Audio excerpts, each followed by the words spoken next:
Bueno, muchas gracias y buenos días para todos y para todas. Un tema bastante álgido y un tema bastante tratado en mi época en el Consejo. Voy a hablar como administradora pública porque creo que para hablar como experta no solamente está jugando hoy el ser experto en asuntos técnicos que aportan definitivamente mucho, pero que no podemos desviarnos también del tema de lo público, del tema de lo que le compete a la administración pública. ¿Qué significa la defensa de lo público, del patrimonio público? ¿Cómo puede leerse esto? Y yo quisiera anotar dos cosas. Lo primero que significa es que tenemos que trabajar duramente, duramente, para lograr que el patrimonio público no termine siendo lo que recoge y se lleva el sector privado. Defender el patrimonio público fundamentalmente significa ponerlo al servicio de condiciones de vida digna para todos los hombres y mujeres que habitan un territorio, una nación, un departamento o un municipio. Y en este sentido creo que esa defensa del patrimonio público hoy se pone como debate central en lo que se está planteando con respecto a la venta de ponerlo al servicio de la ciudadanía, pensar en términos de rentabilidad social que tocaré más adelante. Tomar una decisión sobre la problemática de tomar una decisión sobre si regalamos, si vendemos o no vendemos el patrimonio público en un momento como el que estamos viviendo es complejo. Y es complejo porque además UNI ha sido la sumatoria permanente de errores, errores y más errores, y esto dificulta hoy tomar una decisión, porque finalmente la ciudad carga hoy con los errores cometidos desde la decisión, luego la fusión con Melicon, y bueno, y esto que se da ahora que considero la posibilidad de vender aún sigue siendo un error.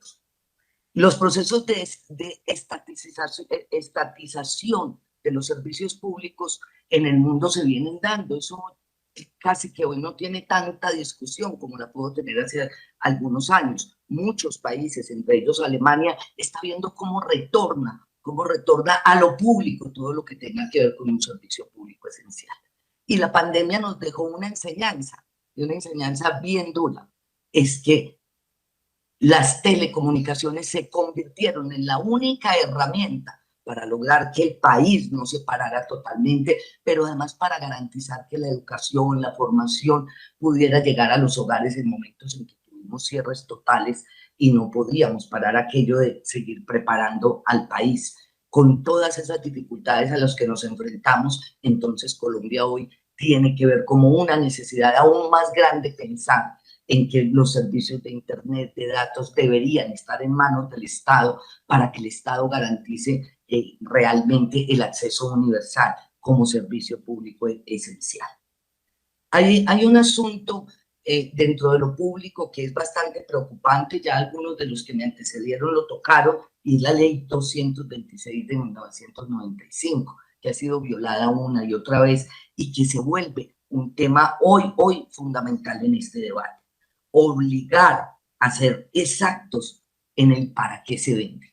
Ayer leí un artículo pagado, decía claramente en La República que era un artículo pagado por empresas públicas de Medellín frente a la venta de UNI. Y miren lo que me encontré, una cosa que me llamó mucho la atención, es que PM está sustentando que aquello que hoy se gasta, que aquello que hoy se invierte en UNE, pues será lo que ellos van a invertir en el virtual. Hasta ahí bien, pero ¿y la venta de la empresa de UNE? Esos dineros, según la ley 226 del 95, tiene que haber claridad para qué son, porque nos pueden pasar algunas cosas. Primero, que se venda y antes del final de año, la empresa decida autónomamente, como puede hacerlo, invertir en uno u otro negocio. Y si esto se diera, entonces en las cuentas de final de año no estarían los dividendos para el municipio, porque digamos que la empresa los invierte antes de las cuentas finales que dicen cuánta es la rentabilidad anual, entonces el municipio no tendría nada. Lo segundo sería que estuviera la claridad de que eso no va a pasar para que pudiéramos pensar si ese 55% de la venta llega al municipio, pero adicional a eso, recordemos, la ley 226 nos dice, usted tiene que decir de manera clara en qué se va a gastar los dineros de la venta del patrimonio público. Y esto no ha pasado todavía. Y vuelvo y repito el artículo de La República, les llamo la atención para que lo miren, del día de ayer. Lo que deja claro es que PM, lo que hoy se gasta en UNEX, se lo va a gastar en el virtual, pero no deja claro los dineros de la venta, a dónde irían o en qué serían invertidos. Eso es La República de ayer. El problema del valor ya lo tocaban mis antecesores y no lo voy a tocar mucho, pero cómo tomar una decisión de si vendo mi patrimonio, el patrimonio de todos y cada uno de los habitantes de Medellín, si no sé en cuánto lo van a vender, si no tengo el estudio que me diga cuál es el valor, y todos pueden especular, además de manera bastante errónea. Ya lo tocaba el primer personaje que intervino hoy. Pero bueno, supongamos que eso, ¿cómo sabemos cuánto va a ser? ¿Cómo sabemos que no nos va a pasar, por ejemplo, asuntos tan delicados como los que tuvimos en estudios como la compra de Antofagasta, donde un estudio dijo vale 100 pesos y la empresa compró por 158? ¿Cómo sabemos, para poder tomar una decisión tan delicada como esta, por cuánto va a vender la empresa si el estudio que la pueda valorar aún no se encuentra hecho? La rentabilidad social, y aquí me quiero detener un poco. La cobertura universal no es ya un lujo para que los niños jueguen en Internet o para leer redes sociales. Es una necesidad de comunicación permanente del conjunto de la sociedad, y con asuntos como los que nos vienen pasando se vuelve también una necesidad para poder que el país avance tanto en lo laboral como en el problema de formación y educación. Es importante que la cobertura universal se dé como se da la cobertura universal en agua y en energía, se dé en Medellín, porque es la posibilidad de sacar adelante el futuro de la ciudad. En esto quiero plantear algo que me parece además también una pregunta necesaria para empresas públicas de Medellín y para la alcaldía también. En el plan de desarrollo aparece el Valle del Soca. Esto es una pregunta, no puedo aseverarlo porque no tengo cómo hacerlo, pero tengo una pregunta que quisiera que me contestaran. En la mayoría de estos negocios casi siempre se habla, cuando se hace una venta de este tipo, en una cláusula de no competencia. Se la pregunté en algún momento a alguno de los concejales en un espacio y no supo contestarme. La pregunta de PM es, ¿vamos a firmar cláusula de competencia? ¿Está tenido en cuenta este asunto dentro de la negociación que ustedes están pensando hacer con la empresa? Y si la respuesta fuera positiva, entonces, ¿qué hacemos con el Valle del Software? Porque una nueva web de datos no va a ser posible si hay cláusula de competencia. Quisiera que me contestaran frente a esto, qué se está pensando, o si vamos a venderlo público porque queremos hacer un gran negocio con algún prestador de servicios de telecomunicaciones para poder desarrollar puntos tan importantes como el Valle del Software, que sin una empresa como un EPM Telecomunicaciones sería mucho más difícil. ¿Con cuánta plata? Otra pregunta, ¿está contando el municipio para su plan de desarrollo, o si realmente el plan de desarrollo se hizo con unos supuestos y hay problemas de desfinanciación, de no financiación de ese plan de desarrollo en el tema de Valle del Software? Son preguntas que estoy haciendo y que creo que son importantes. Frente a la situación y a la estabilidad laboral, miren, estamos intentando recuperar económicamente este país después de la pandemia o durante la pandemia, porque aún no se acaba y aún no sabemos hasta dónde nos va a llegar la crisis de la pandemia. Y ya con UNI, con las promesas no cumplidas, con todo lo que pasó en el historial, por ejemplo, de la entregada a Huawei de la operación, perdimos más de 1.000 puestos de trabajo. ¿De cuenta de qué? De malos negocios y mala administración. ¿Qué va a pasar hoy con la estabilidad laboral? Porque el llamamiento mundial hoy es a crear, para que la economía se pueda reactivar, empleos dignos, estables, duraderos, empleos con condiciones dignas que consideren y que puedan aportar en el desarrollo económico a futuro. No quiero irme de esta intervención sin dejar planteado algo. Cada vez que discutimos sobre cómo vender o no vender el patrimonio público, por lo general quienes compran ese patrimonio público son multinacionales, por lo general. Y Hay una canción que viene y viene sonando hace muchos años sobre el capital extranjero en Colombia y resulta que no, el capital entra, pero cuando tú vas a ir a ver y a revisar el sistema financiero, pues todo lo que sacan del país, toda la ganancia que sacan del país se va del país. No hay grandes cuentas que nos puedan decir que la venta del patrimonio público se va a quedar en Colombia. Es una falacia pensar en eso.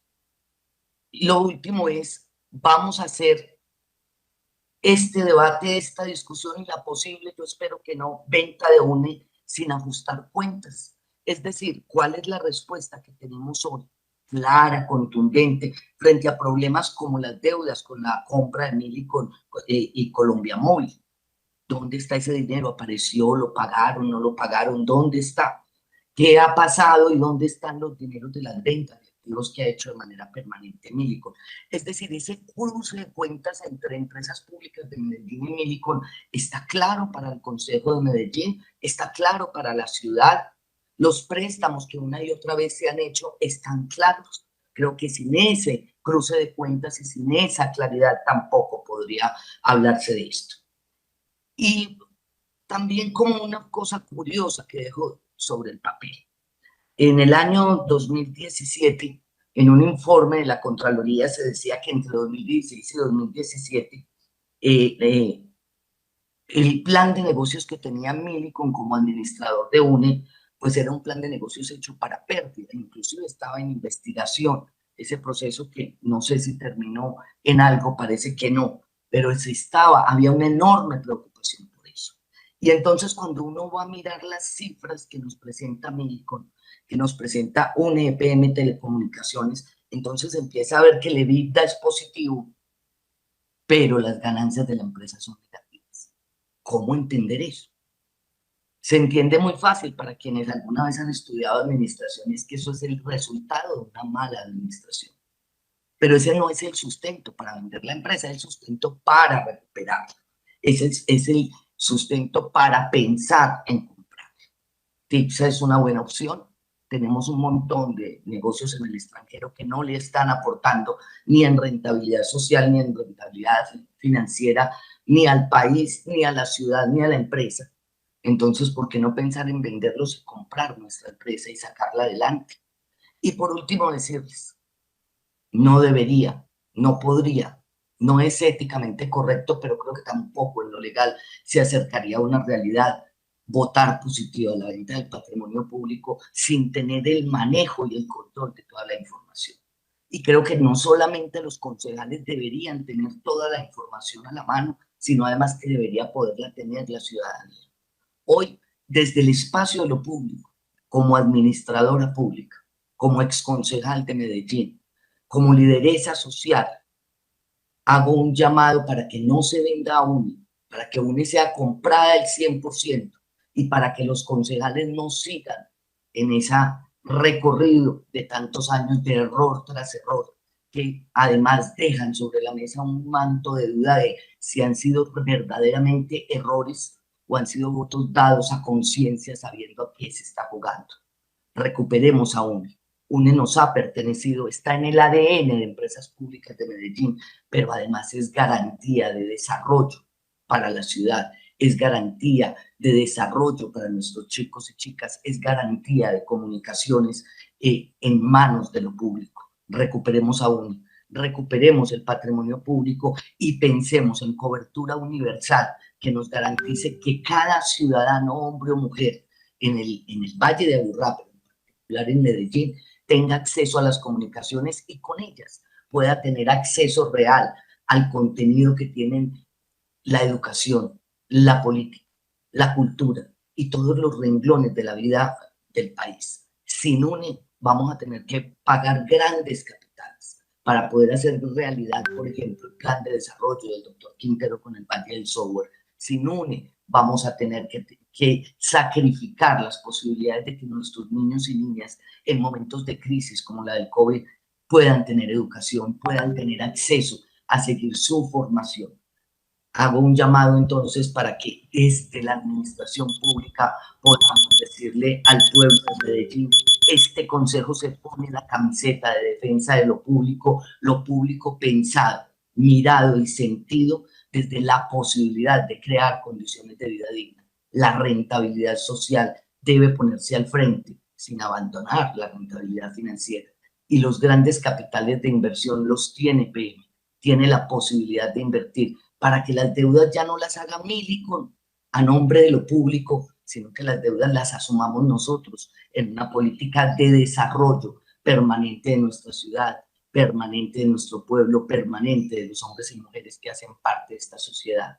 Digámosle no a la venta de UNE y demostremos que de verdad lo público nos interesa y de verdad hemos entendido que estamos en lo público como la herramienta fundamental para crear condiciones de vida digna para todos y para todas. A los trabajadores mi abrazo y la exigencia de que nos digan qué va a pasar con los trabajadores de UNE, no en una jugada maquiavélica, sino en una propuesta clara, frente al futuro de los trabajadores que hoy hacen parte de UNE y de todas las empresas que se mueven alrededor de esto.